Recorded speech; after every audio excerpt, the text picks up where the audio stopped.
Like, I like to keep my videos pretty short. Like, I know a lot of people do like hour-long formats. Right. That's not what I'm doing. I'm doing like, you can watch it on the toilet sort of thing. So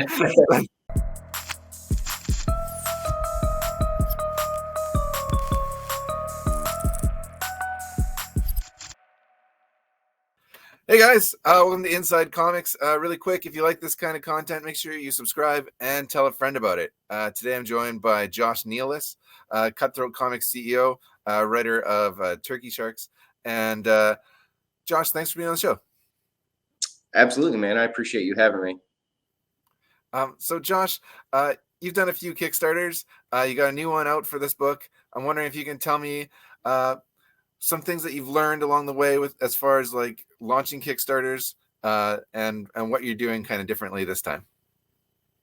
I mean, I think the process will be a little quicker as far as like getting the page set up, getting it approved. Like, I mean, it got denied like the first time, maybe twice, I can't remember, just because I didn't have enough in there, and I ended up, I added pages from the book and covers so people could see them and more detail about the project. So, if you're setting up a Kickstarter, you really want to just say everything. Don't hold back. There's infinite room to talk about your book on your little Kickstarter page. So why not go ahead and do that? Yeah, I know when I do a Kickstarter, I spend a lot of time building that page. Yeah, I find like one of the most challenging parts about launching a Kickstarter is getting the word out on it. Kind of extending your circle out, so it's not just friends and family. How do you go about doing that? I mean, probably just like anybody else does. I have basically every social media. I'm in all the Facebook groups, and I try not to spam too much. Like on my personal Facebook page and the companies, I'll post like once a day. The groups and stuff, I'll hit at least once a week, and I kind of try to alternate them so it's not just one big giant blurb on people's timeline when they're scrolling of the same things, where they're just going to be like, yeah, seen it. So you got to space it out. You can't hit it. You want to hit it hard, but you can't hit it too hard to where it's just becoming monotonous and people are just going to fling by it, I think. Yeah, I hit it pretty hard when I'm trying to promote. I'm like, I get it out there. Because I know like some people see my stuff like 100 times and they're like, oh man, enough with this guy. But other people, they're discovering it for the first time. So I do really try and put it out there. I do like a lot of interviews, podcasts, YouTube, things like that. And then another thing I've done to help kind of promote my own projects is having my own YouTube channel. So I have this one, the Inside Comics, and I have an Inside Movies movie review channel. So really trying to be like a personality, post regularly on social media. And then another way of getting some eyeballs on your project is working with some awesome collaborators. I know you've got some great people doing variant covers for Turkey Sharks. Yeah, so we're about to do issue number 2, and it's being colored right now. I think he's my main artist, Cristiano Reyna. I want to say he's 5 or 6 pages into the coloring process.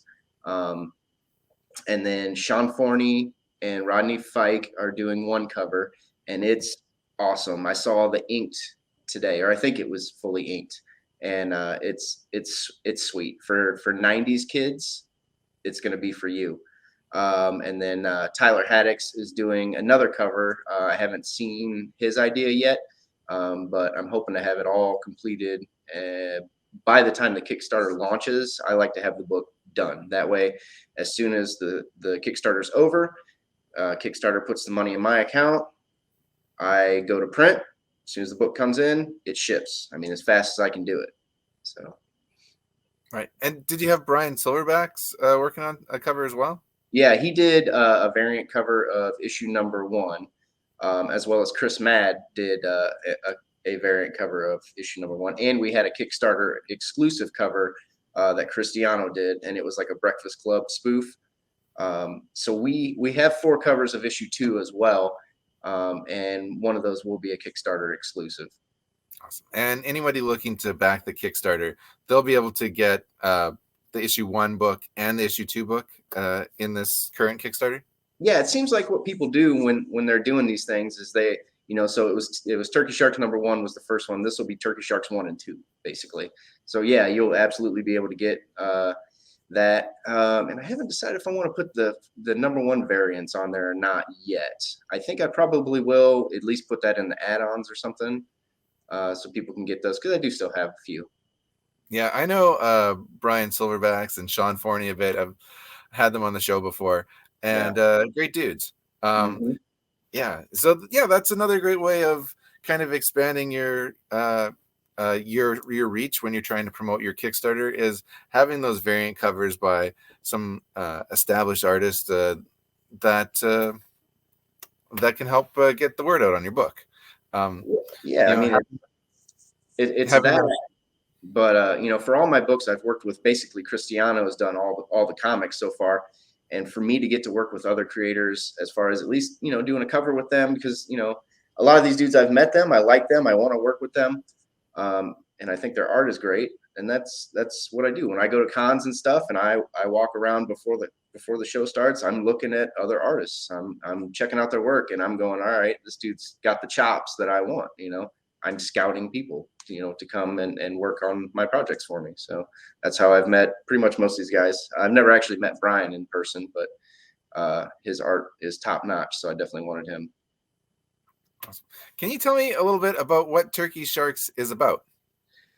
Yeah, it's my own take on superhero stuff. There's a lot of tongue in cheek, but there's also a couple characters that are dealing with depression and I don't want to say like revenge schemes kind of thing, where the one character has lost his family because of the villains, and he's coping with that by acting out violently, as superheroes do from time to time.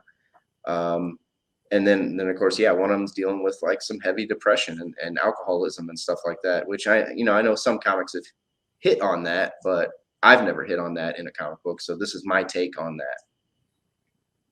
Wow. Okay, so some heavier stuff than you would expect in a title called Turkey Sharks. Right. Well, and each, I've got a bunch of characters. This is a team book after all. So each character kind of has their own thing.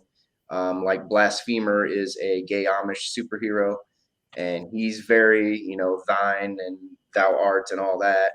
And then a couple of other characters are very like slapstick and silly. So, each character kind of balances everything out. You get some heavy stuff with some really stupid stuff at the same time. Cool. And can you tell me about the villain in the story?